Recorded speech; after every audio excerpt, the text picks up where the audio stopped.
premeditated murder of Abraham Shakespeare. During her court proceedings, it became relatively clear that Doris was not going to let up on any of her previous stories. Her mental disorders seemed to culminate with each and every court appearance, clarifying the assertion that she was in fact a pathological liar. What a difference a day makes for Dee Dee Moore. Yesterday and several days this week, Moore was in tears during her murder trial. But today, she was smiling and stayed on the judge's good side for a change. Our Allison Morrow's outside the Hillsborough County Courthouse with the latest on this up-and-down trial. Allison? Yeah, it really is, Brendan. We do think that this mood swing is a result of more scolding from the judge yesterday for crying too much. Take a look at this video. She actually started the morning by giving her attorneys a thumbs-up sign. She prayed for about 30 seconds and then just kept on smiling, as you said, even though testimony today really wasn't in her favor. An investigator with the state attorney's office told jurors that after Abraham Shakespeare, her alleged victim, met Moore, that his bank account took a quick nosedive from more than $1 million to zero. And Moore is accused of killing him, of course, for all of that money. But her attorneys argued that Shakespeare really had already spent most of his $13 million before he ever met their client. He didn't have any trouble spending money or going through large sums of money.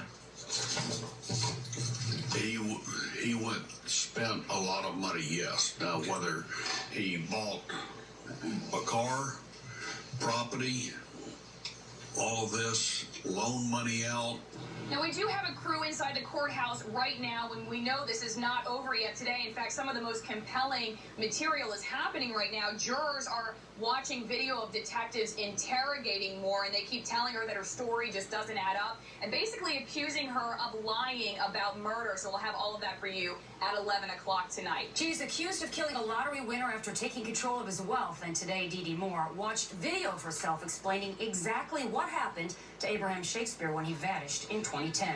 Well, deputies suggested that Moore was a pathological liar, and that every time they asked her where Shakespeare was, she would create an elaborate fairy tale to mislead investigators.